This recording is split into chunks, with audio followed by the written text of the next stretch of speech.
Bismillah ar-Rahman ar-Rahim. Assalamu alaikum, dear participants. Welcome to the session of Textual Study of the Quran.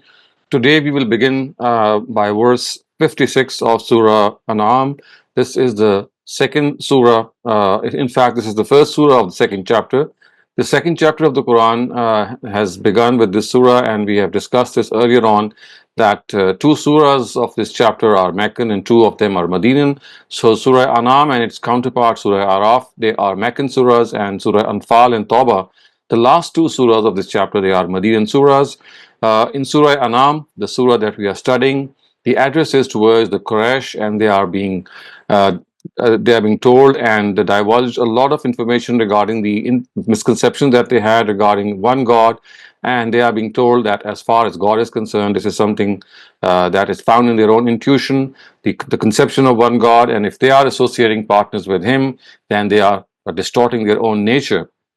So, in this regard, we begin with verse 56 with the words, قُلْ إِنِّي نُهِيتُ أَنْ أَعْبُدَ الَّذِينَ تَدْعُونَ مِن دُونِ اللَّهِ قُلْ لَا أَتَّبِعُ أَهْوَاءَكُمْ قَدْ ضَلَلْتُ إِذًا وَمَا أَنَا مِنَ الْمُهْتَدِينَ. O Prophet, say, I have been stopped from worshipping those whom you invoke besides God. Say, I cannot follow your desires. If I did this, I would be straying and not remaining among those on the right path. Ustad Ghamidi has clarified that the word kul, the Arabic word kul, which means to say, it's like an imperative verb, occurs frequently. It occurs frequently in this verse, of course, and also in the verses ahead. And it is evident that all these statements have been given in response to the doubts and objections that were raised by the addressees. So clearly, this is something that has to be noted.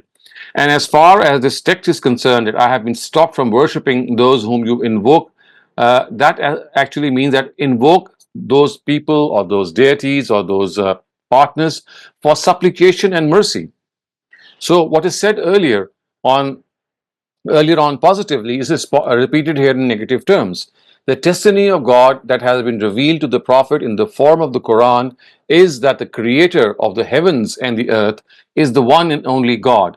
Only He is found in our own intuition, and anyone else that people associate, the Quran says that it's a clear fabrication.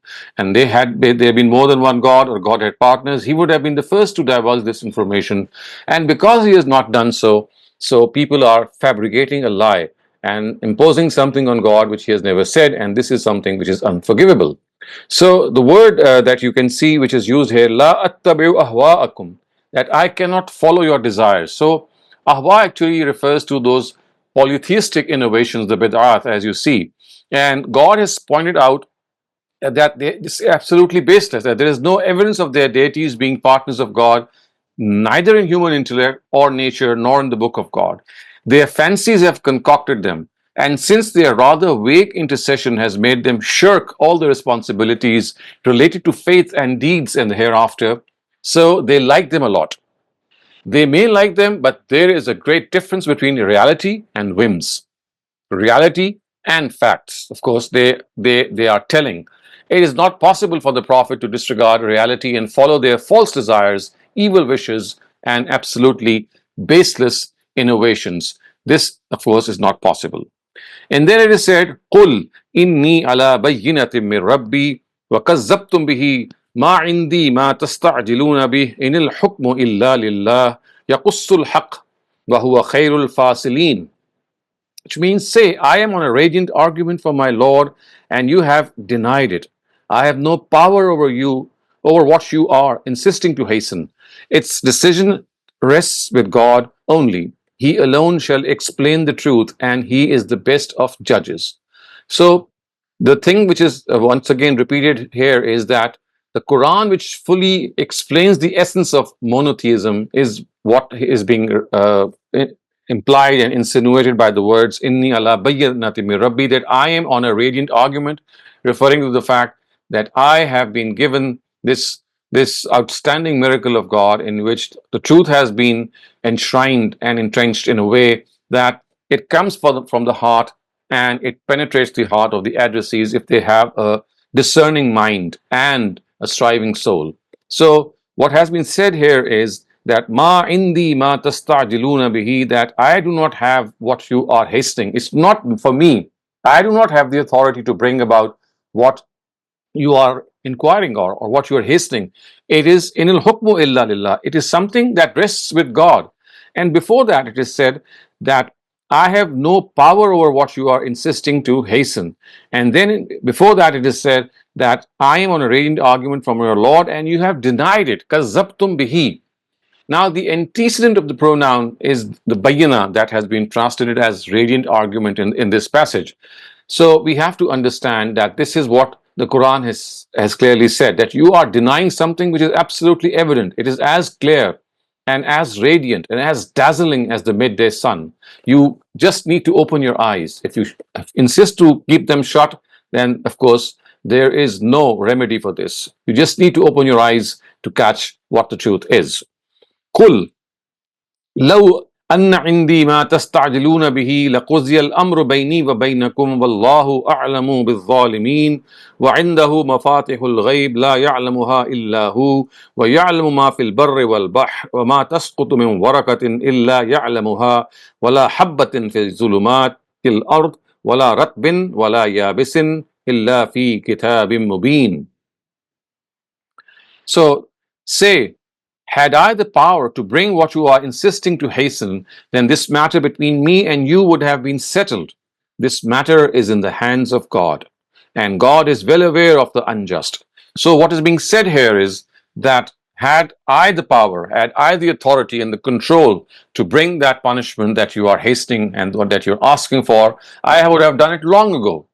But because I don't have this power, I don't have the authority, it is something that God has to decide. So you have to wait, and I have to wait for the decision and the verdict to be delivered by God. And وَإِنْدَهُ مَفَاتِحُ الْغَيْبِ, the keys of the unseen lie with Him alone, none but He knows them.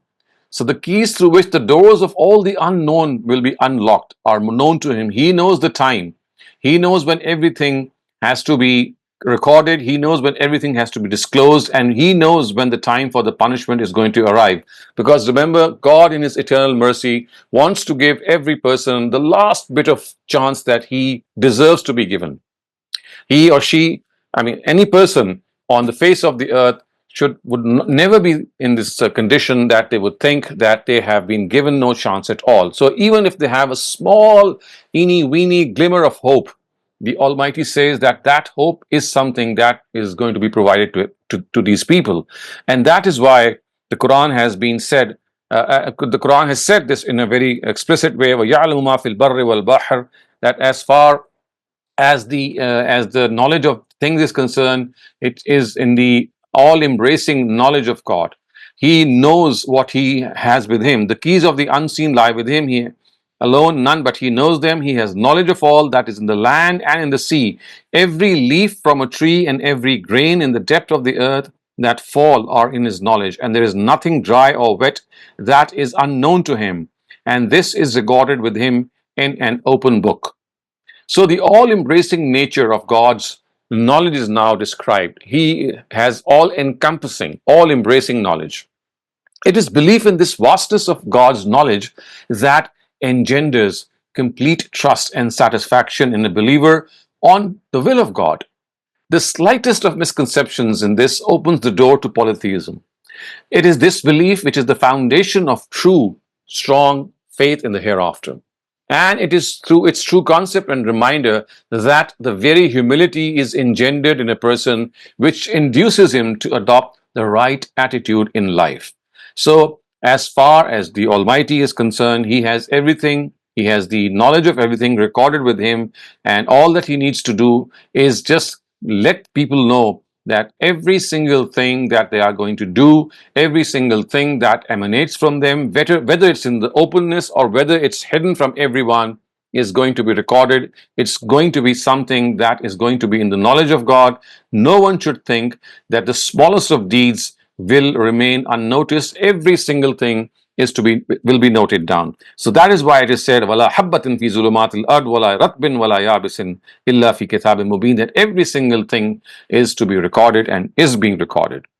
وَهُوَ الَّذِي يَتَوَفَّاكُمْ بِاللَّيْلِ وَيَعْلَمُ مَا جَرَحْتُم مِّن نَّهَارٍ ثُمَّ يَبْعَثُكُمْ فِيهِ لِيُقْضَىٰ أَجَلٌ مُّسَمًّى. ثم إليه مرجعكم ثم ينبئكم بما كنتم تعملون. It is He who claims your souls at night and also knows what you do during the day. Then He raises you up in it so that the allotted span of life is completed. Finally, to Him is your return. Then He will tell you what you have been doing. So, as far as God is concerned, this is something which is absolutely clear and evident that it is He who gives us the chance to live another day, and another day brings a new opportunity, new window of hope for a person, a new chance in life to do what best can be done. He has knowledge of what's going to happen at night. He has knowledge of what's going to happen during the day, and then when a person gets up during the day and then of course completes the day and his life cycle continues like this, he is going to complete his life cycle, as the Quran says, ila ajalim liyuqza ajalum musamma, which until the term is completed, and then everyone will be returned to him and they will be informed of what they have been doing. وهو القاهر فوق عباده ويرسل عليكم حفظا حتى إذا جاء أحدكم الموت توفته رسلنا وهم لا يفرطون. He fully dominates his servants and deputes his guardians over you until when the time of death of any one of you arrives, it is only the angels sent by us who claim his soul and are never negligent in this task. So the Quran has made it very clear that as far as God is concerned, He is fully in control. He has full authority of what is going on. It is not that He is sitting aloof, as has been theorized by certain philosophers, that He created and then He set aside, He became aloof, and He actually handed over the reins of governance to others. So this is not the case. He is fully in charge. Kahiru fawqa ibadihi wa yursilu alaykum hafaza, that He actually deputes His guardians over you, who are angels, who are who have been deputed over you. They note down whatever we do and whatever we do correctly or incorrectly. And then when the time comes, it is these angels who claim the soul of every person and bring it back. And as the Quran says, وَهُمْ لَا يُفَرِّطُونَ, they are never negligent in this duty. They are dutiful to God. They do what God has asked them to do. ثُمَّ رُدُّوا إِلَى اللَّهِ مَوْلَاهُمُ الْحَقِّ أَلَا لَهُمُ الْحُكْمُ وَهُوَ أَسْرَعُ الْحَاسِبِينَ. Then all of them are returned to their true Lord. Listen, all the authority to take decision rests with Him, and most swift is He in taking account. So once again, summa ruddu ilallah mawlahumul haq, that every one of them are returned to their Lord, and all the authority to take decision rests with Him. And when it is said that He is the most swift in taking account, it actually means that, it actually refers to the fact that one main reason for various misconceptions people have regarding resurrection and reward and punishment on the day of judgment is that they do not have the true comprehension of God's knowledge. Once it was explained in the earlier verses, as you must have noted, occasion arose that life after death and accountability be reminded of. For this, a reference is given to an allegorical observation that each one of us is made to see every day. So it's like sleeping during night is something of a death that occurs to us. As you can see in the previous verse, it was said, وَهُوَ الَّذِي يَتَوَفَّاكُم بِاللَّيْلِ. It is He who gives you death by night.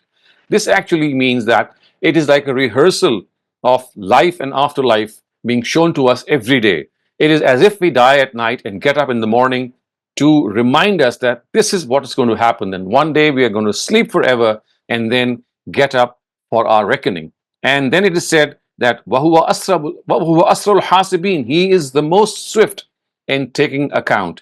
He is not going to let you go scot-free. He is going to note everything. And He has noted down everything, and every slightest bit of information that is needed to administer perfect, unbiased justice is going to be with Him. قُلْ مَنْ يُنَجِّيكُمْ مِنْ ظُلُمَاتِ الْبَرِّ وَالْبَحْرِ تدعونه تضرعا وخفيا لئن أنجانا من هذه لنكونن من الشاكرين.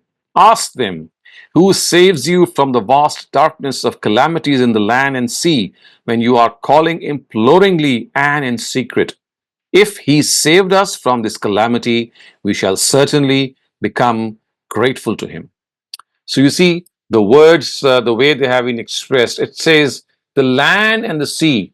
I mean, it is something that encompasses everything. Wherever you are, whether you are in the land, whether you're on the sea, whether you are traveling, whether you are stationed, whether you are, in a ship, whether you are on a transport, it's like encompassing every state which in a person can be. So it says that when you call God, tadarruan wa khufya, imploringly and in secret, that if he saved us from this calamity, we shall certainly become grateful to him. What happens? Kulillahu yunajjikum minha wa min kulli karbin summa antum tushrikun. Say, it is God who saves you from this and from all calamities, yet after this you still worship idols. So when you call God in these adversities, in the whirlpools of hardships that you go through, he gives you that deliverance that you have had requested for. But once that happens, you people go back to your original ways of associating partners with him. So this is like cautioning and prodding the Quraysh and the Bani Ismail that every time that they are in need, they ask God's help, and when God helps them, they go back to their original ways. قل هو القادر على أن يبعث عليكم عذابا من فوقكم أو من تحت أرجلكم أو يلبسكم شيعا ويذيق بعضكم بأس بعض. Say, he has full power to send some torment upon you from above you or ruin you from beneath your feet, above you or beneath your feet, or engage you in conflict after dividing you into various factions and make you taste the power of one another. So, once again, it has been said that as far as God's control is concerned, it is immaculate. It is something that simply cannot be challenged.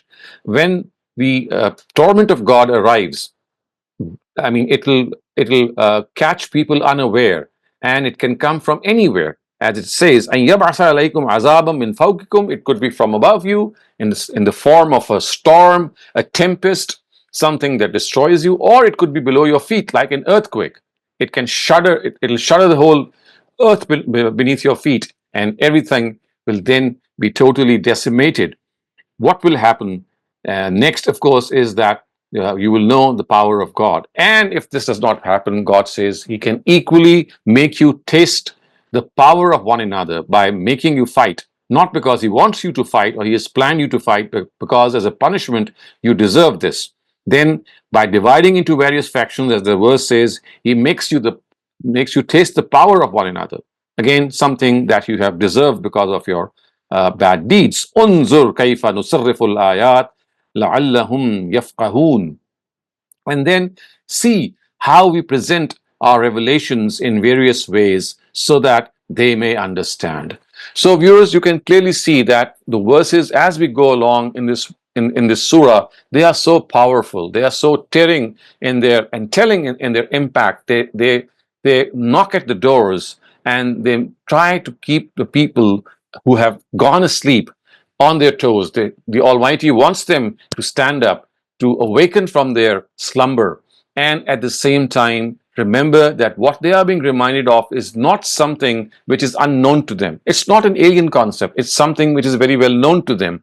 The only thing is centuries of negligence, centuries of blindly following their forefathers with this baseless belief that how can we go against what our forefathers believed. The Quran says that this is something that's going to take you directly to the gates of hell. You have been given the intellect, you have been given the critical power to analyze and to go forth. This was something that was given to you as a big boon, but you decided to make it a bane for you, and hence this is something that will make you suffer. وَكَذَّبَ بِهِ قَوْمُكَ وَهُوَ الْحَقُّ قُلْ لَسْتُ عَلَيْكُمْ بِوَكِيلٍ لِكُلِّ نَبَإٍ مُسْتَقَرٍّ وَسَوْفَ تَعْلَمُونَ. Your people have rejected this threat of ours, O Prophet, although it is the very truth.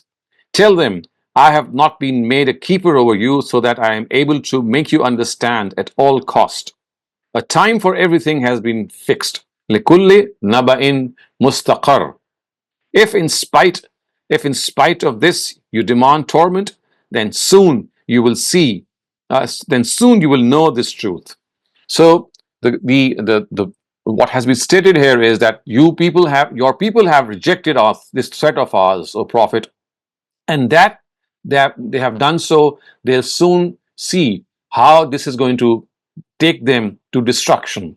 Kul lastu alaykum biwakil. Say or tell them, I have not been made a keeper over you. I just cannot force you to accept the truth. It's not upon me to grab you by the throat and consign you to what truth and righteousness are. No, it is something that you have to do by your own choice. It is something that must be done through your own will. There is no compulsion here. But you have to remember that once this time is over, once this time expires and you are before the Almighty, He will question you for your conduct. He will question you whether the truth that had reached you, did you pay heed or were you negligent? And if you think that this is something that is not going to in any way affect you, then you are grossly and gravely wrong. لِكُلِّ نَبَإٍ مُسْتَقَرٍ. If this punishment is not coming to you at this instance or this instant, it is not that it's not going to come ever, because in the calendar of God, everything has a fixed time. Everything will take place according to the time that has been allotted to it. It's not going to come a second before or delay by a second even. فَسَوْفَ تَعْلَمُونَ, and you shall soon know this. At the moment you are bragging and boasting and you think that you can make hay, but soon you'll realize that you will have nothing but regret and you have nothing but shame. But then that will be too late.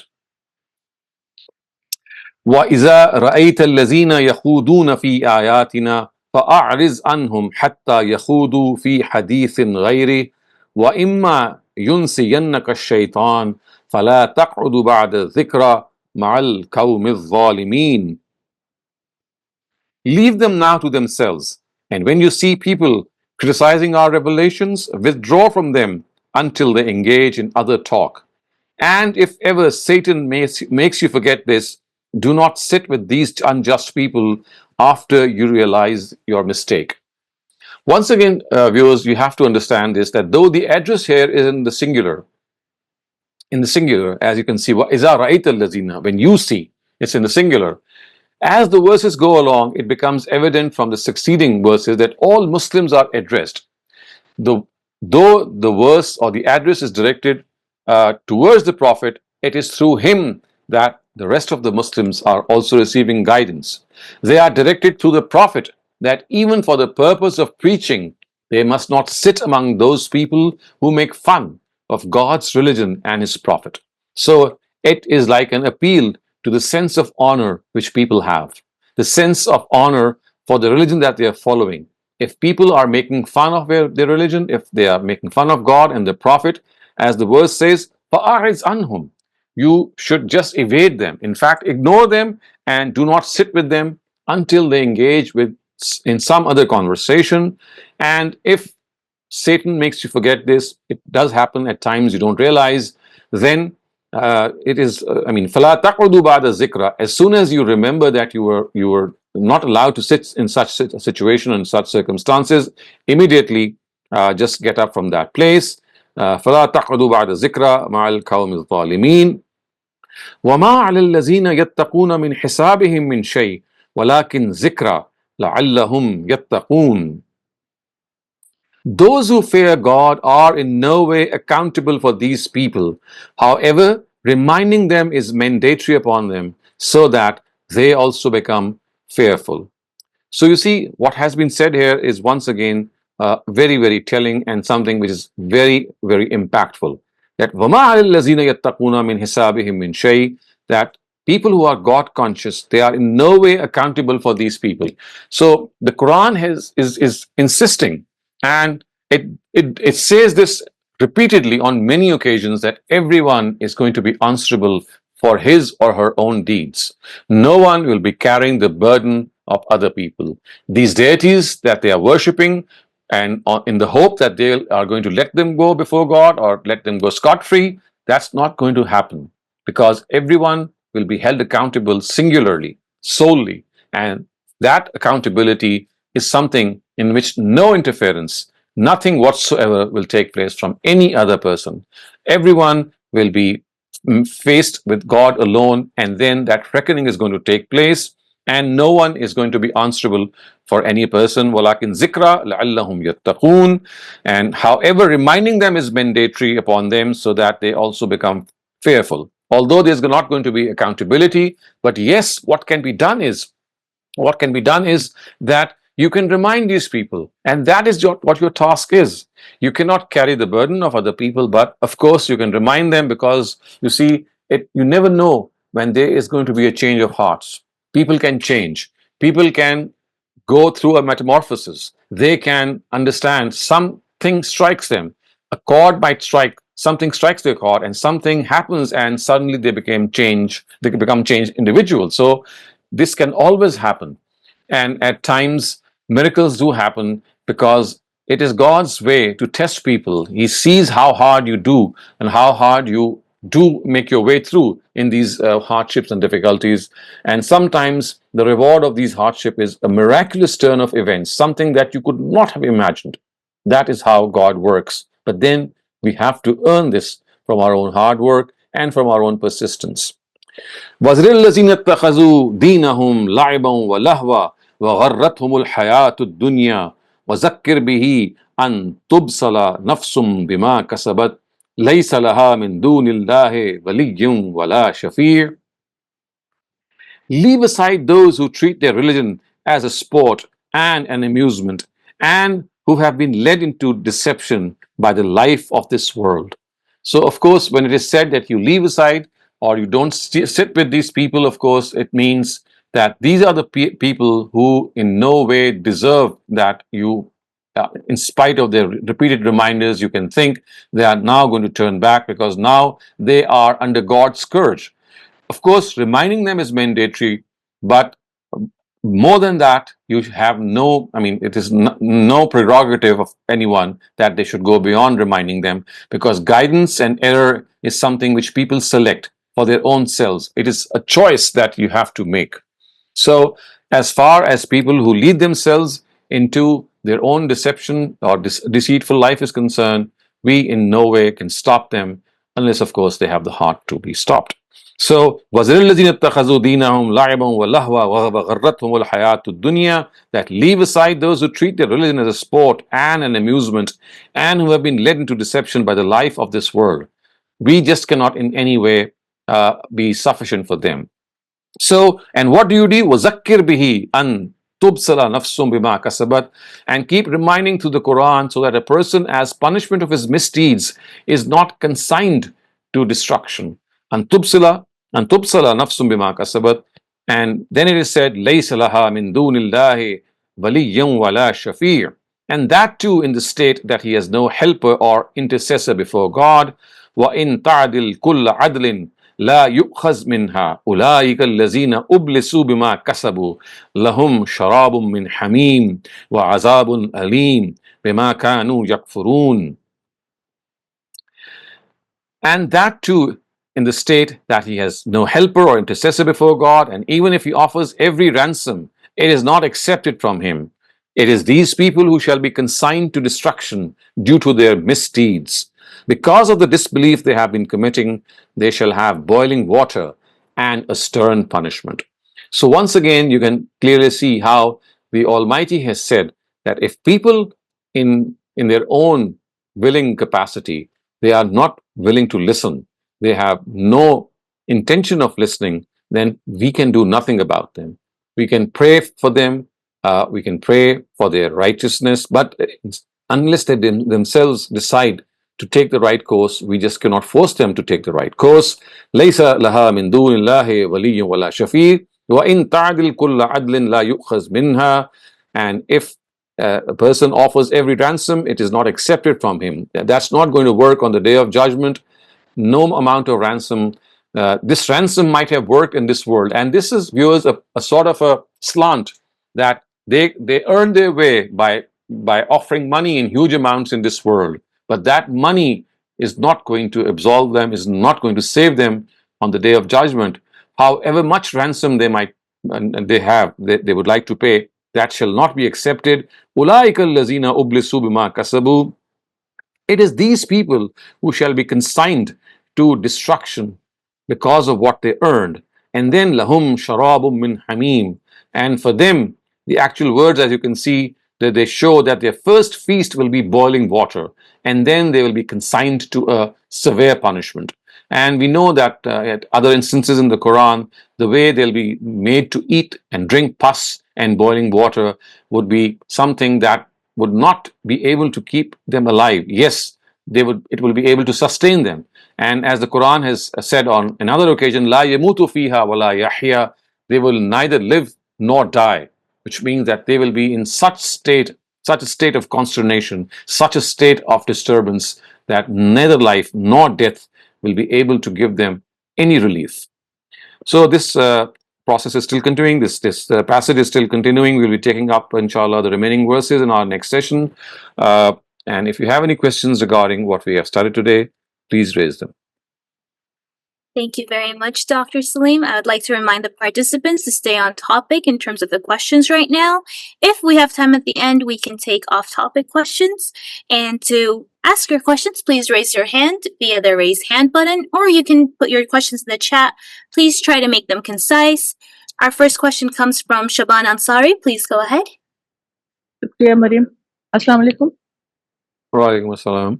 Doctor साहब, जैसे इन आयात में कहा गया कि ऐसी जगह पर ना बैठो जहां कुरान की आयत का मजाक उड़ाया जा रहा है, तो जैसे आजकल भी ये होता है कि मतलब अब तो हर दूसरा आदमी जो है वो खुद को एथियस्ट कह रहा होता है और बहुत ही डेरोगेटरी वे में अंबिया का और शायर का मजाक उड़ा रहा होता है, या आप टॉक शो वगैरह में देखते हैं एथियस्ट की, तो उसमें हमें फिर क्या करना चाहिए कि मतलब वैसे तो उनकी दलील बहुत कमजोर होती है, बहुत वीक होती है, लेकिन क्या ऐसे लोगों को जिनको स्लिप होने का डर हो या उनको कोई चांस हो कि कहीं उनकी बातों में ना आ जाए, तो उनको परहेज करना चाहिए, या फिर जिनको कोई मेंटोरशिप हासिल है तो वो फिर उनसे डिस्कस करें और पूछें, क्योंकि अब तो ये जगह जगह ये चीजें हो रही है ना, तो उसमें हम इस आयत पर किस तरह अमल करेंगे, थोड़ा सा वजाहत कीजिए।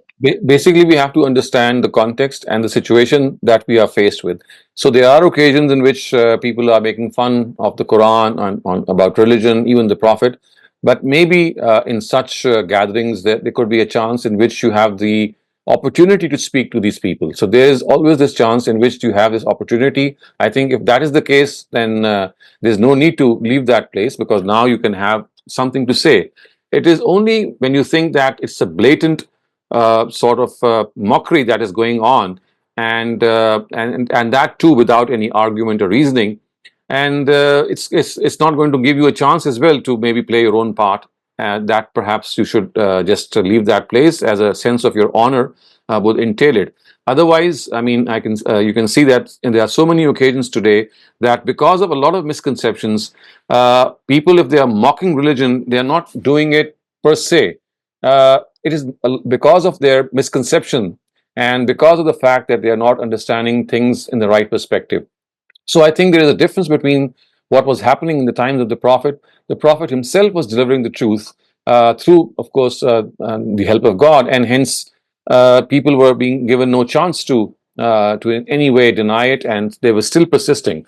But today, as we can see, that this hate, this mockery, at times is because of unawareness of the people themselves, or because of being misinformed. As I said, a lot of misconceptions are there. So I think that if this is like a chain of events in which you are persistently attending some gathering, maybe in which you can get a chance to speak, that should be fine.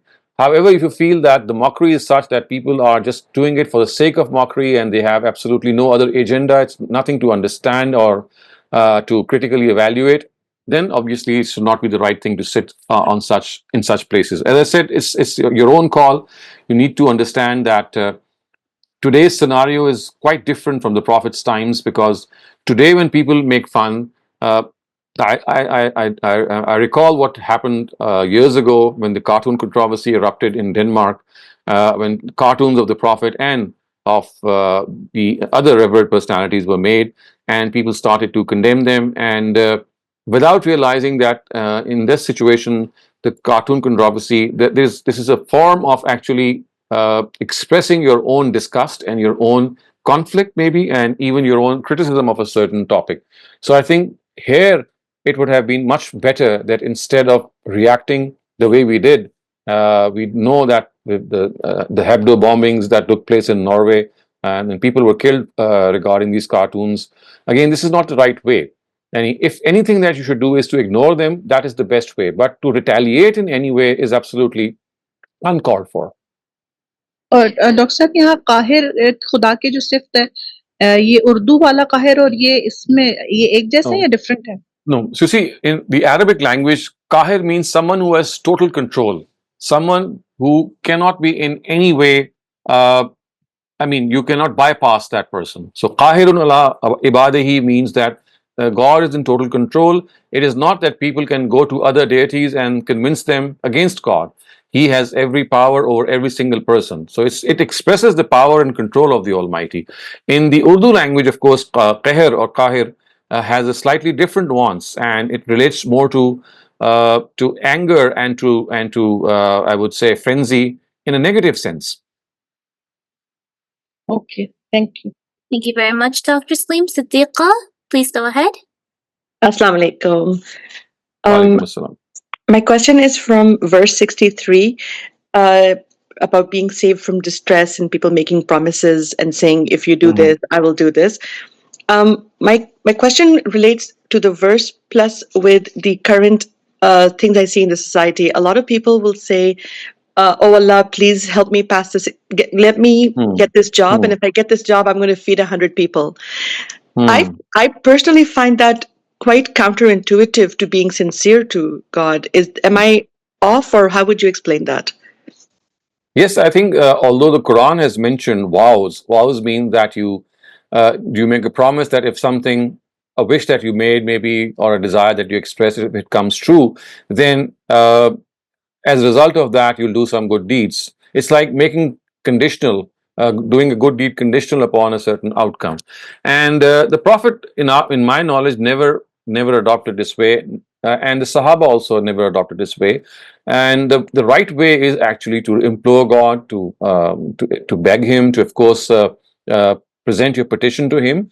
And when it comes, if your petition is heard and you feel that God has done what you expected Him to do, and something happens according to your expectations, then it should be a spontaneous reaction on your part. On that occasion, you can thank God by maybe feeding 1,000 people, or maybe just praying to Him, or maybe doing any other good deed as a expression of your gratitude. So basically, it's that gratitude that needs to come out, and instead of making it a mechanical thing in which you are making it conditional, the right way would be that if your wish is fulfilled, if your dua has been heard, then you express gratitude to God spontaneously in any way that comes to your mind on that occasion.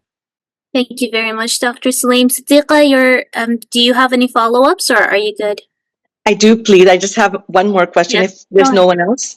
The other question I have is relating to verse 65 about division and conflict, with the increasing disunity within the Muslim communities and within families even.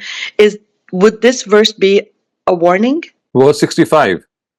It says, "Kul huwal qadir ala an yab'atha alaykum azaban min fawqikum wa min tahti arjulikum." No, this is a very specific verse. So you see, this is, they were demanding that a sign of punishment be shown to them. And in response, it is said that God has full control. The Prophet is saying, I have no say in these matters, but He can do so, and He can send whatever you're asking for from the top of your head, like in the form of any tempest or a storm, and He can do so from the bottom of your feet or below your feet in the form of an earthquake or any other disruption, or He can make you taste the power of one another. Unzur kayfa nusarriful ayat. So this is something which is related to the Quraysh, or the adversaries of the Prophet, that they are demanding this punishment. The Prophet says, I don't have any authority to send this punishment. It is God's prerogative. He can do so at any time. And before that happens, you have still the time to pay heed. So this has a very specific context. Thank you very much, Dr. Saleem. The next question that we have is a very long one, but it's related to the verses, so I want to ask it in its entirety. So, because today we talked about how God maintains absolute control over everything, what is this nature of absolute control? A few sessions earlier, you mentioned that the concept of qadr doesn't mean that things have been predestined. It simply means that God knows everything that has to happen. But if God is not an absentee God, then his constant control and interference in matters of daily life or matters that span over centuries, such as the decline or rise of nations, also continues.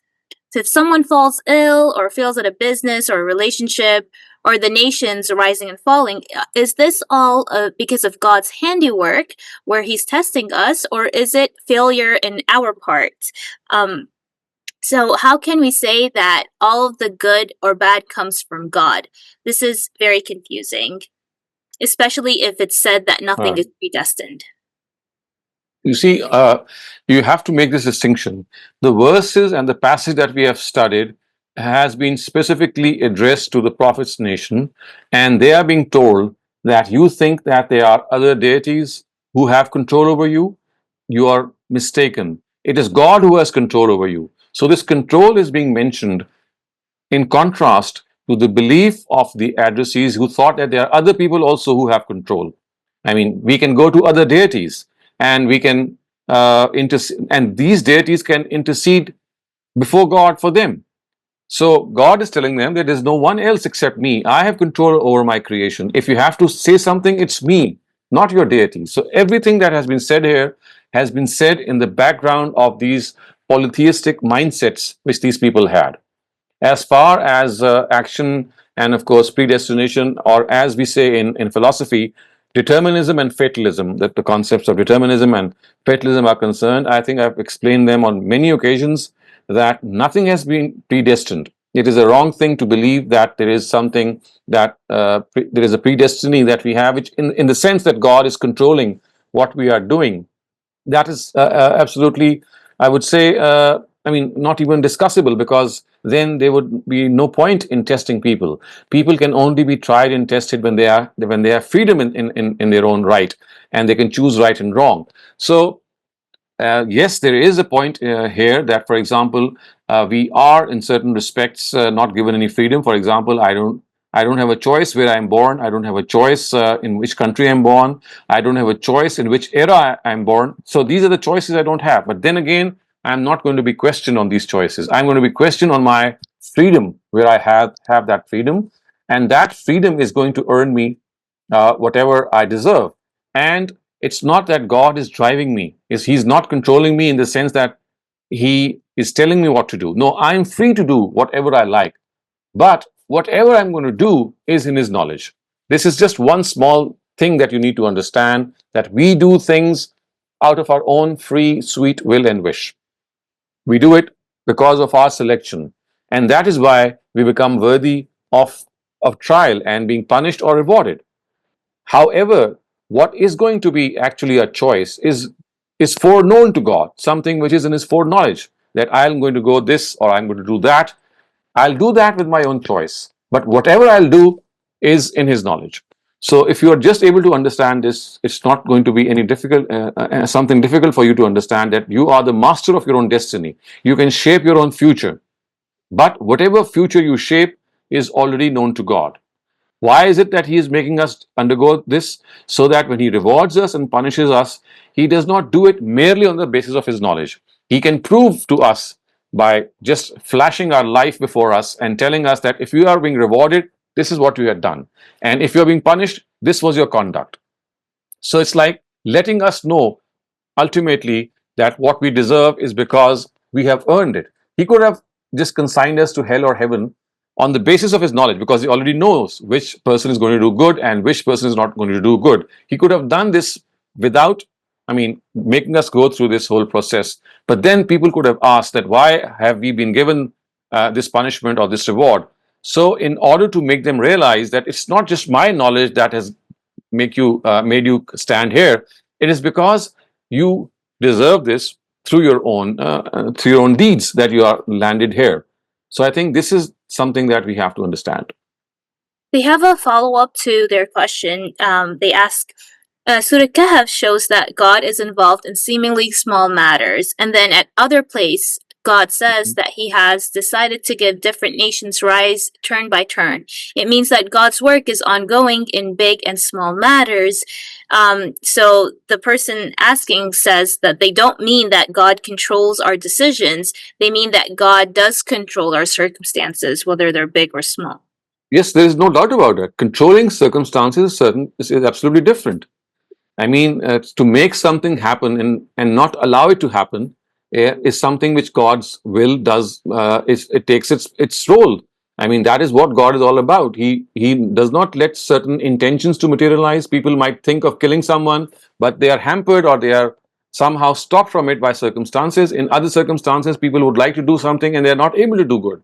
So you see, this is what God does. But what we have to understand is that He in no way controls our deeds. So the examples that you refer to in Surah Kahf are entirely different. They just show that if you find something against wisdom, to our own wisdom, don't just think that it does not have any wisdom in the sight of God. There are things that we might think as if they are great injustices, but if you look at it from another angle, you'll find it to have great wisdom. So the whole episode that is mentioned in Surah Kahf, there are 3 incidents mentioned there. Each of these incidents show that Moses was severely dissatisfied with what Khidr, the angel, did. But when he was explained that the angel took the life of a child because the child would grow up to become a nuisance for his parents and the parents were given a new child, it was to tell, of course, and divulge this information that at times you might think that something bad has happened. The child has died in infancy, and you don't know that that infant was, of course, someone who was innocent at that time, but he would grow up to become a nuisance. So at times when things happen, you think that something bad has happened, but there's some greater wisdom hidden in it, and so on and so forth for the other 2 examples. So they cannot be, I think, in any way cited to prove that God is controlling our decisions in any way. Thank you very much. Yes, his interference in circumstances is very much there. But remember that interference of circumstances is something that will always be accounted for when we are held accountable before Him. For example, if we intended to do something bad, but God did not allow it to happen, so our own intention would be, that would be penalized. Similarly, if we wanted to do something good, but circumstances hampered us, we will be rewarded for that. So you see, in that case, circumstances do have a role, but that compensation of things happening or not happening will always be there. Thank you, Dr. Saleem, for that clarification. Since we're still on the topic, I'm going to take the follow-up question from somebody else related to the circumstances and Allah's control over them. So they asked that if related to Allah's control over your circumstances, if He decided a poor childhood for you, then is it not Allah setting you up for failure in the future? For example, one of their friends endured extreme childhood trauma, which led them to have a low self-esteem and a complete rejection of the concept of God. She says that if God did exist, she would consider Him completely evil, given her involvement in involuntary suffering as a child, which now profoundly shapes her life and worldview. How does Allah's justice account for a situation that seems to predetermine the belief and consequently her placement in hell? So you see, this is one of the greatest and the most confounding questions that man has ever faced. If you look at history, if you look at philosophy, if you look at man's quest for the truth, reconciling the mercy of God with the misery on planet Earth is the fundamental question that has led people either towards God or away from God. So the question is that how can a merciful God allow misery the way we see it? And the way you have described that your childhood friend suffered a trauma in her childhood and that actually led her away from God is something which is pretty understandable if you are not able to reconcile the misery of God with His mercy. And the formula which the Quran has actually expressed or divulged to us in order to understand is that, you see, if you think that this world is all that there is, then of course this is a tremendous amount of injustice that has been meted out. But if you think that this world is a trial and you are to undergo this trial, and if you undergo this trial in a patient way, being grateful to God for His blessings, then the suffering that you have gone through is going to be compensated in such a immeasurable way, in such an unfathomable way, that you'll be totally drenched with God's mercy. It's just a question of waiting for that time, and you lose sense of the misery that you went through because of the tremendous compensation that you'll be given. So you see, we have to understand that the miseries which God uh, effects on the planet Earth, the miseries, the trials, the adversities, the tribulation that we go through, they have a purpose. And the purpose is to test our mettle and to see how we behave in the face of adversity. If we are able to pass through these adversities with patience, perseverance, counting our blessings, still thinking that we have so many other things going in our favor. Yes, there are certain things that are not in our favor, but then those are the things that we have to really look in the eye, stare in the eye, take them as a challenge, and not get bogged down. So if you take life to be a challenge, if you take life to be a test and a trial and refuse to lose, then you will understand that this misery is just a very small step to make you acquire the immeasurable treasure of heaven. It's just a question of understanding that you are going through a transitory period, maybe 50 or 60 years of life in which there are trials, and there could be immense trials. But then a life which is infinite, which is eternal, which is not going to end, awaits you, in which you will have everything that you wish for. So you see, if you start comparing what you will gain from going through this suffering and from actually passing through these tough times, you then have the patience and the perseverance to bear that agony for that short while to earn eternal pleasure. Thank you very much, Dr. Saleem. Nadia, please go ahead. Yeah, I have two questions. So my question is raising as a child and looking at living in Pakistan. And Sorry, I've been Nadia, I'm sorry to cut you off. Is this related to our topic today? yes, it is related to our topic. It's regarding the manat kind of things, and I think somebody mentioned earlier about nafal and ibadat and all that. So I've seen this in Pakistan, a very common term that nafal pad lena or Quran khatam karwana. Is it not right? One thing. The second thing is you said that. Destined everything man whatever does is because of their own deeds and stuff like that, but isn't it mentioned that the day of birth and the day of death and the way you'll die is all written by God? That's it. Thank you. So I'm going to answer your second question first. So what I was saying was that the area in which we will be held accountable is the area in which we have freedom. That was what we were talking about. The time of death, the time of coming into this world, is predestined. But this is an area in which we will not be questionable or held accountable before God. So you see, I have just referred to this earlier as well. The country in which we are going to born, the time that we are going to born, the age that we have, all is something which is predetermined. But you see, that is not an area in which we will be questioned or held accountable. We are talking about accountability. Our accountability will be only in that area in which we have a freedom for choice. Okay. And the answer to your first question is to make vows or to pray optional nafils as people do has absolutely, it does not, is not something which is in resonance with the Prophet's own life. You'll not find it ever the Sahaba doing it, the Prophet doing it, or the Quran mentioning it. So making a vow, although it has been mentioned in the Quran that a vow is like an oath, once you make it, you must fulfill it. But it was never the custom and the tradition of the Prophet to make vows that if certain thing happens, then I'm going to do such and such good deeds in response. This was not how the Prophet led his life. Yes, we find the mention of vows and mannats in the times of the Jahiliyyah, in pre-Islamic times, and people used to do that. But it was discouraged or not adopted by the Prophet.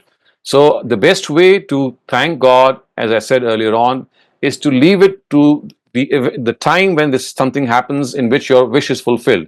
Let it be spontaneous. If you feel that something good has happened, wait for that time. When it happens, whatever feeling that you have is going to express itself It could be by helping someone, it could be by contributing someone, it could be by just prostrating before God. So there are several outcomes that manifest themselves when you feel happy.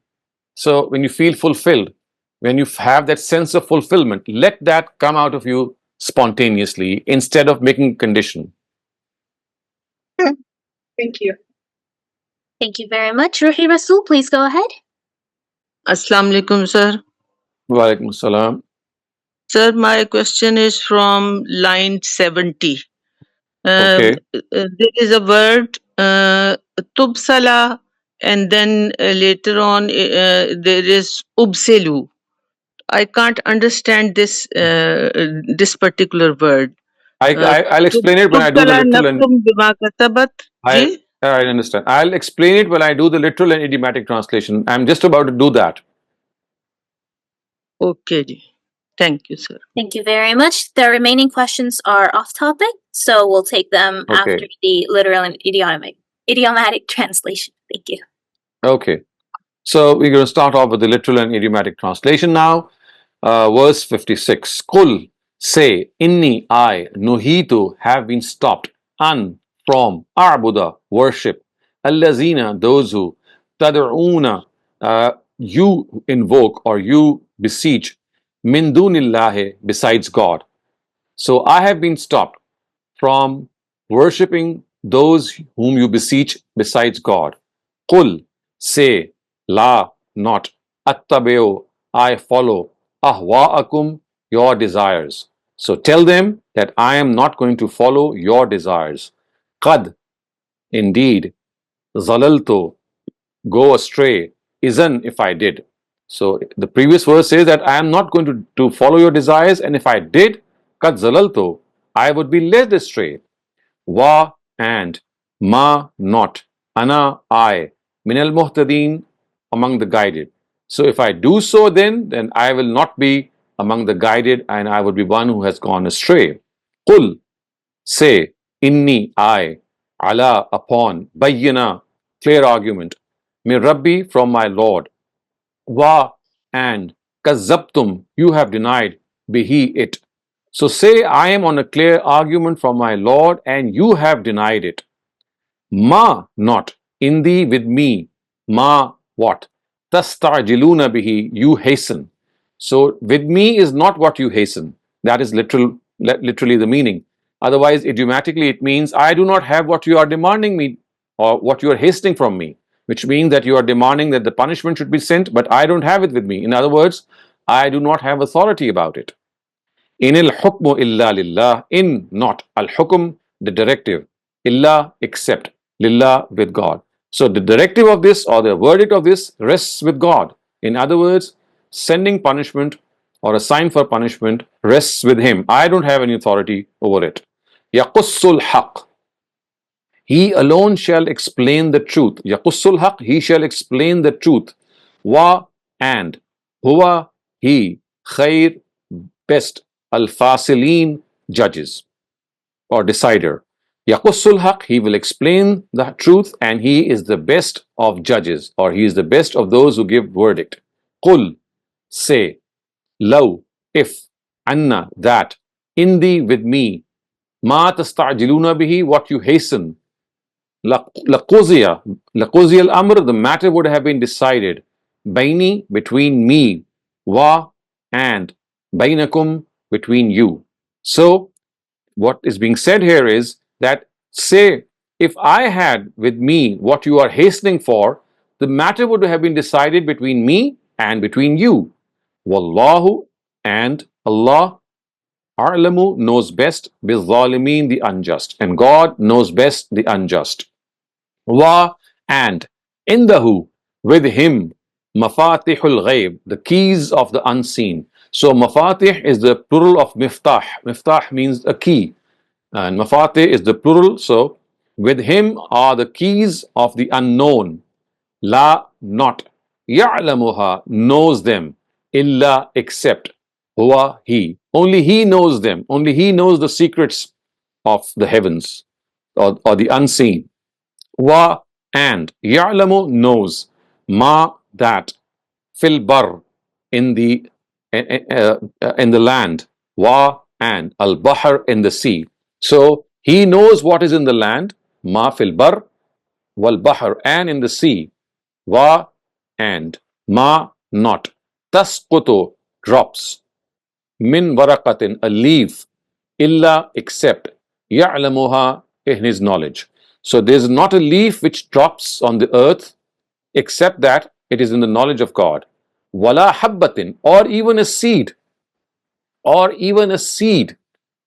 zulumatil ard, in the depth of the earth, in the darkness of the earth, wa and la ratbin, anything which is wet, wa and la not yabisin, anything which is dry, illa except, fi in kitabin book, mubin open. So idiomatically it would be that there is not a leaf which falls, وَمَا تَسْقُطُ مِنْ وَرَقَةٍ إِلَّا يَعْلَمُهَا, except that he knows it. وَلَا حَبَّةٍ فِي ظُلُمَاتِ الْأَرْضِ, nor a seed or a grain in the darkness of the earth that he knows. وَلَا رَتْبٍ وَلَا يَابِسٍ, and not something dry or wet, except that it is written in an open book. In other words, it is something which is clearly known to him. You should not think that these things are not known to him. Wa and huwa he, allazi who, yatawaffakum gives you death, bil layl at night. Wa and ya'lamu knows, ma that, jarahtum bin nahar you do by the day. So it is he who gives you death by the night, and it is he who knows what you do in the day. Thumma, after that, yab'athukum, he is going to resurrect you, fihe, in it. He is going to raise you up in it. Liyuqza, so that is completed. Ajulum musamma, allotted span of life. So you are going to be raised up in that day so that the time that has been allotted for you is completed. In other words, what is being said is that he gives you death at night, and then he knows what you do during the day, and then Subma yab'athukum fihi, then you are raised in the day, which means that you get up in the day so that you complete your lifespan. Summa, then, ilayhi, towards him, marji'ukum is your return. Summa, then, yunabbi'ukum, he is going to inform you, bima of kuntum you ta'malun were doing. Then he is going to inform you about what you were doing. Wa and huwa he, al-qahir, control, fawqa, upon, ibadihi, his servants, and he has control over his servants. Wa and yursilu, he deputes, alaikum, upon you, hafaza, guardians, and he deputes guardians upon you, hatta, until, iza, when, ja'a, comes, ahadukum, any one of you, al-maut, death, tawaffathu, claims him, rusuluna, are messengers, of course referring to the angels, until when death of anyone approaches him, tawaffathu rusuluna, his soul is claimed by our messengers, wahum, wa and whom they, la not, yufarritun, in any way indifferent or negligent. So these rusul, these angels, are in no way negligent of the task that is assigned to them. Summa, then, ruddu, they are returned, ilallah, towards God, Mawlahumul Haq, who is their true Lord. Mawlahum, their Lord, Al Haq, the true Lord. Allah, beware, Lahul Hukm, the authority belongs to him. Wahuwa, and he, Asra, the fastest. Hasibin, in taking account, and he is the fastest in taking account. Kul, say, man, who, yunajjikum, give you deliverance or delivers you, min zulumatil bar, from the darkness of the land, wal bahr, and the sea. Tad'unahu, you call upon him, tadarru'an, beseechingly, wa and khufya, privately. So you call upon him imploringly or beseechingly and in private. And what do you say? La in anjana, if he saved us, La in, if, anjana, he saved us, or God saved us, min, from, hazihi, of course referring to this calamity. From this calamity, lanakunanna, we will become, minashakirin, amongst those who are grateful. We will become amongst those who are grateful.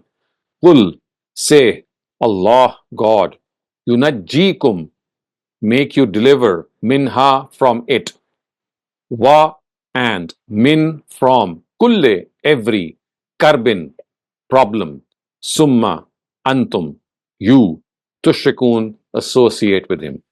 So say, Allahu yunajjikum minha. God is going to save you from that calamity and from every other problem. Min kulli karbin, from every other hardship, from every other problem. But what will happen is, summa antum tushrikun, you will again start to associate partners with him.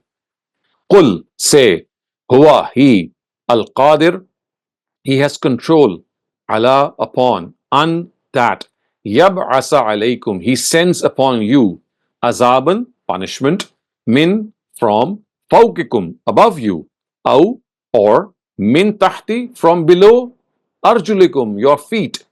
So tell them that he has power to send his punishment from above you and from below your feet, aw, or, yalbisakum, shi'an, or he makes you divide, or he makes you divide into factions, or divides you into factions. Wayuzika, and he makes you taste, ba'dakum, some of you, ba'sabaz, the power of others. So what happens is that he can either send torment from above your head or from below your feet, or yalbisakum shi'a, he can make you engage, or he can divide you into various groups, and then the result would be yuziqa, you will taste, ba'dakum ba'sabas, some of you will be tasting the power of the other, of course referring to the fact that you will become entangled and fight with one another. Unzur, look, kaifa, how, nusarrifu, we send, al ayat, our signs or our revelations, la'allahum, so that they, yafqahun, understand. Look how we send our verses, or how we send our revelations so that they understand. Wa kazzaba bihi, wa, and, kazzaba bihi, rejected this warning, qaumuka, your nation, wa, and, huwa, it, al-haq, the truth.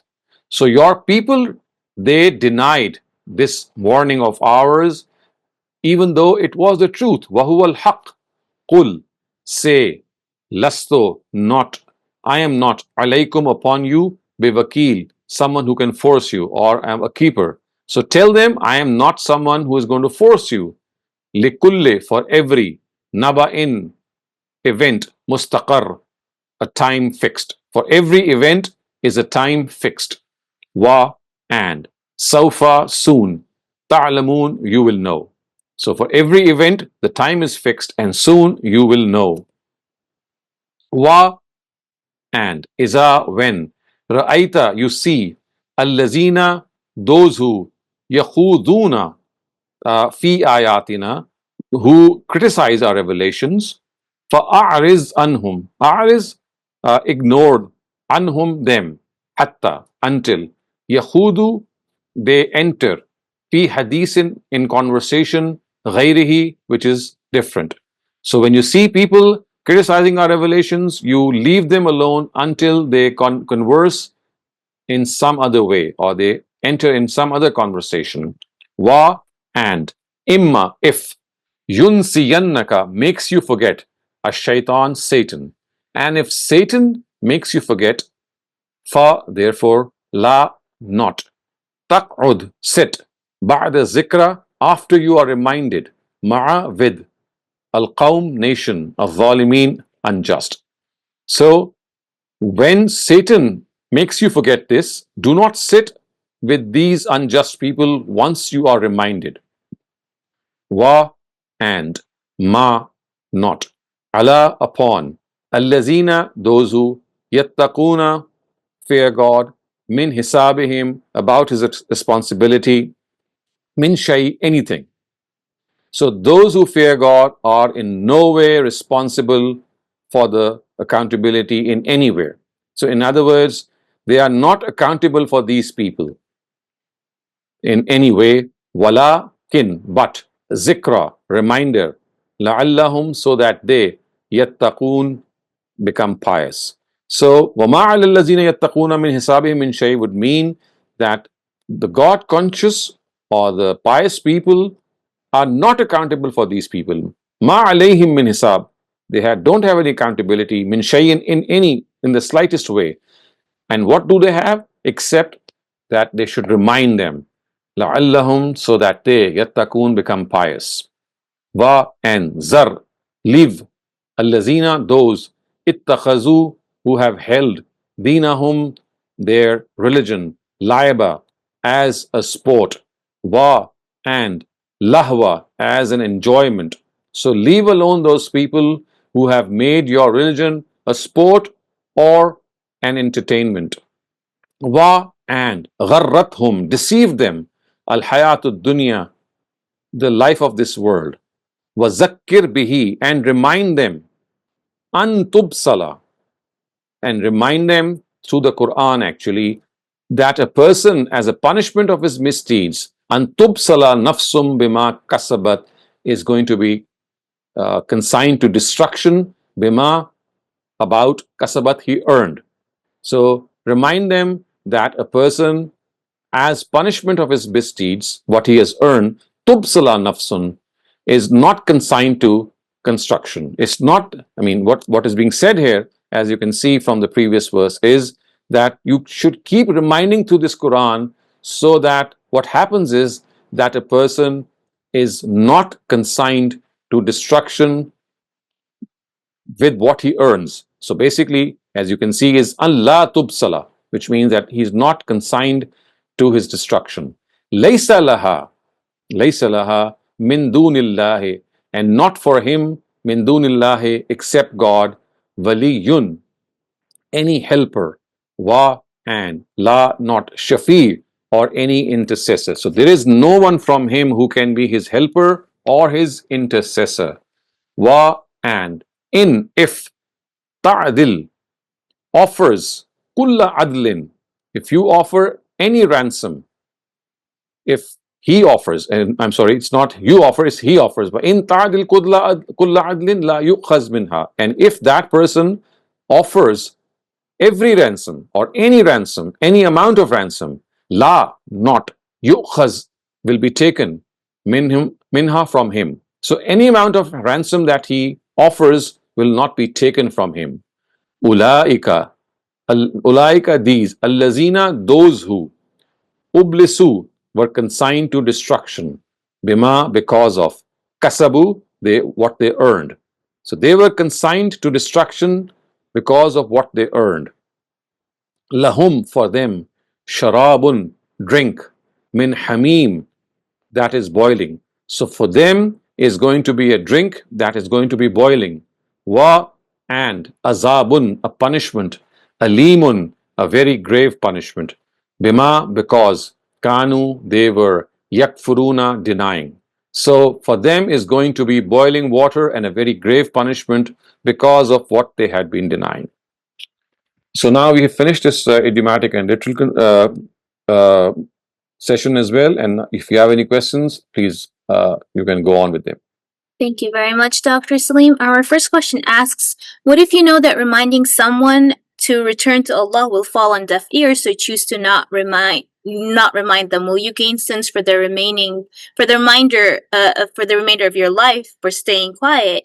And then also, what if you're a non-confrontational person and you're too scared to say anything? You see, it just you have to understand that you have to choose your moment and opportunity.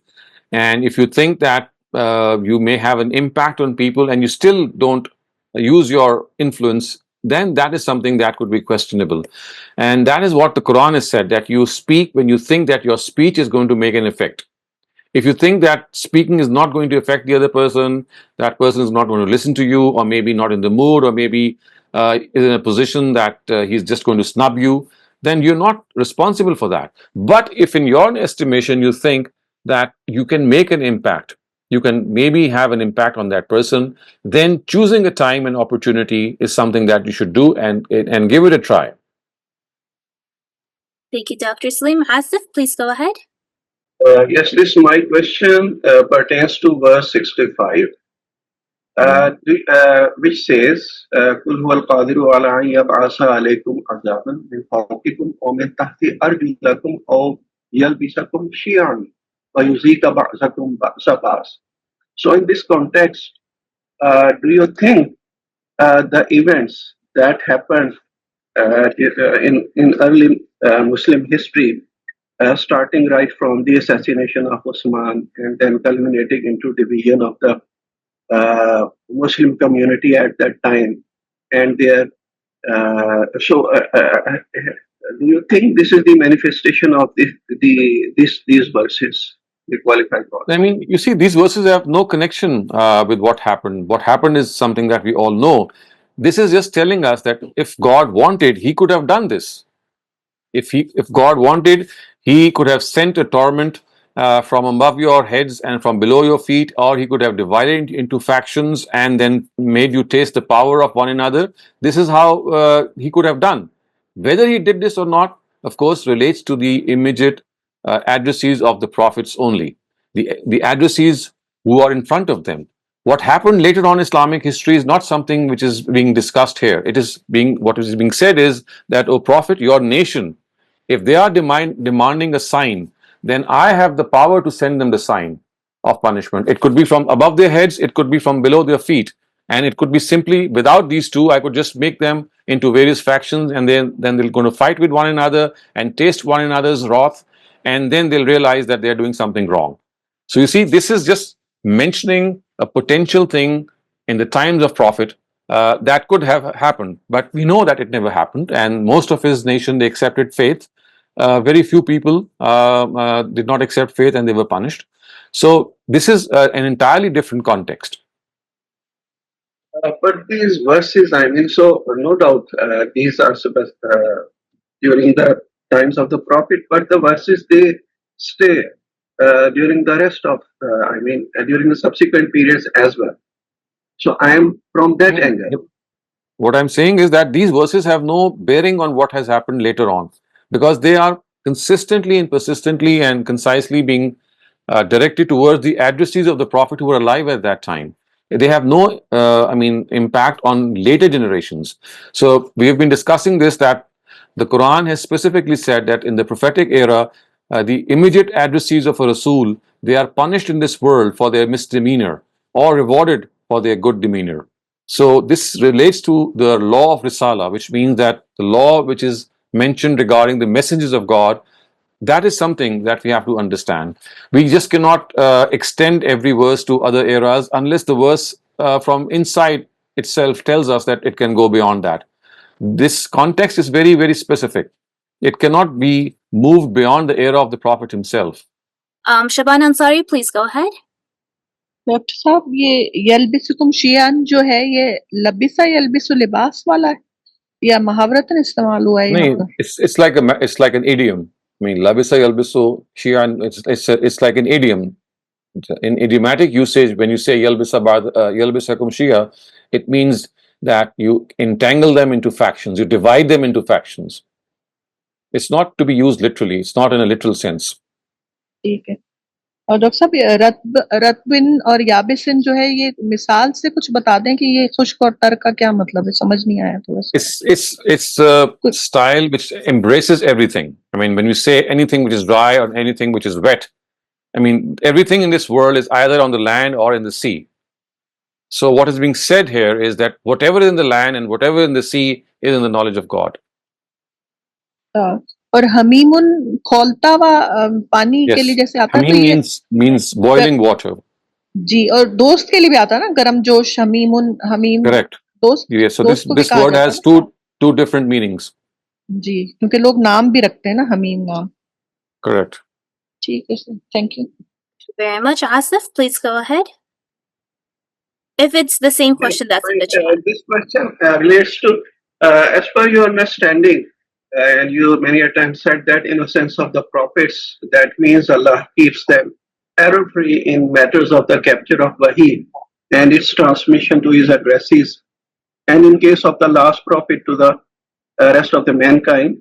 That means in case of the last prophet, transmission of the Wahi, that's Quran and the Sunnah, to the later generations was the responsibility of the Sahaba in the first instance, and then later the Yes. other Muslims in the subsequent generations. But we know Yeah. Allah gave no such immunity of being error-free in terms of transmission of the religion.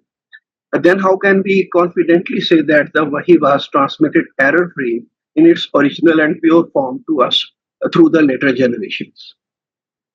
Because the methodology that was adopted, or God made us to adopt it, was that generations transmitted something either through their practice or through their own voice and sounds. The Quran was transmitted vocally, and the Sunnah was transmitted through our perpetual adherence to certain practices. And it's not just a few people who did that. It was generations after generations. For example, every person in the generation of the Prophet transmitted something to the next generation, and then the same next generation transmitted the same thing to the next generation. So this is like the transmission of language, an example that might help you in understanding how these things become absolutely certain. The way language is transmitted is an example of how certitude is obtained by a generation to generation transfer, which in technical terms is also called tawatur. So tawatur means perpetual transmission, that everyone is transmitting the same thing. So, for example, if you look at a language, we know languages are coined, and then they travel. The words travel with their meanings, and these meanings are I mean, they are unanimously adopted. No one will have a different sense of a meaning. For example, the word desk or a word table or a lamp or whatever words we use, not only the words themselves, they are transmitted by perpetual adherence, but also the meanings. So, in a similar way, the Quran and the Sunnah were transmitted in a generation to generation manner. It was not that a few people transmitted a few things, it was a perpetual concurrence that happened. And if you look at history, you'll see that this perpetual concurrence was there ever since the times of the Prophet right up to today. And you can trace it back in every era.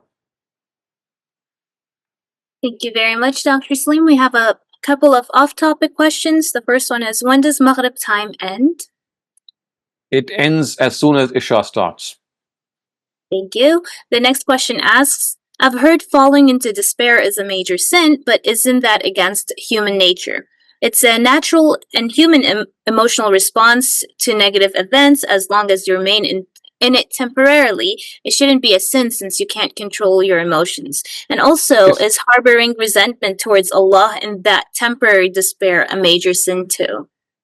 So, firstly, to be in despair is not a sin at all.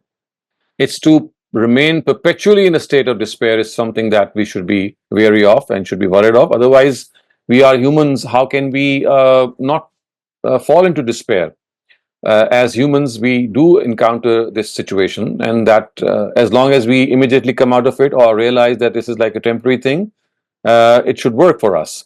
And as far as having resentment for God in that moment of despair is concerned, that too could be understandable as long as you come out of that resentment. Thank you, Dr. Saleem. Okay, one more on topic question. This one asks, you said that a person's going to be held accountable for their intention. However, the Quran says that you will be judged according to your actions. Can you clarify what that means? Because a person is tempted daily and even makes intention to committing a sin, but never acts on it. So how will someone be punished for their intention? You see, when the Quran says that you'll be punished for your deeds, that is one area in which the Quran has said something. So there are other areas in which we know that the Quran has given this inclination that if you are not able to do certain things that you intended, but you had the will to do that, you'll be given the reward of that. For example, if a person wanted to do Hajj, and he did not have the means, for example, he was not well, he did not have the wealth, or he did not have the strength to travel, but he had this immense desire to offer Hajj, then he will get the reward of that Hajj. So if this is true, then conversely, if a person had something bad planned and it could not materialize, then we cannot say that he'll not be definitely allowed to go scot-free. He may be forgiven, but then this is something that God is going to hold against him, and he may or may not forgive him. Again, that would depend on the situation. Thank you very much, Dr. Saleem. We have another question. So this question asks, my friend got kicked out of the Qur'an class because he refuses to cut his long hair, and they said it was because he was imitating a woman, and that's haram. Are they correct? I would not go by this. I think we should not comment on a person's appearance, whatever the appearance, whatever the apparel. If a person is willing to listen to the Quran, if he's willing to understand the Quran, I think we should concentrate more on this instead of looking at his appearance, because this is something that is going to maybe change later on. And we should not make it a condition that unless you have properly trimmed your hair, you should come and attend such a gathering. And even for that, I would think that this is such a minor thing that in no way should should no way even figure in stopping a person from attending a Quran class. I would certainly have my strong reservations that this should not have been done. Thank you very much. The next question asks, related to that, is long hair on men haram? I would not say so, because you see, it depends what you are doing. There are certain things that now have become a norm. There was a time and culture in which imitating the opposite gender by having long hair was something that could be understood. But today it's no longer so, because men have long hairs in such vast quantities that when they keep long hair, their purpose is not to imitate women. Their purpose is to, just conduct themselves in a different way, and they like long hair. You see, what has been forbidden, and that too in Hadith literature, is that you should not try to do things which are specifically meant for women. And these specifically meant for women things, they keep changing with time. And they reflect this mentality that you're not satisfied with your own gender and you would like to copy your own gender. You're not, in other words, satisfied with the scheme of God. So it is in that context that people do certain things. So remember, these things can change with time. These things can have a different manifestation in a time. For example, there are men or boys who wear a single earring, and they don't wear an earring in the other ear. So I would not say that they do out of imitation or any other thing. It's just a means of decorating themselves. So things, they have to be understood in their context. It's not always about imitation. Only when it is about imitating the opposite gender, and when the society clearly knows that when you do a certain act, then this is an act of imitating the opposite gender, should it become a cause of concern. Thank you so much, Dr. Saleem, for another wonderful session. Thanks to all the participants for coming through. Inshallah, we'll see y'all again next week. And until then, Assalamu alaikum wa rahmatullahi wa barakatuh. Please take care.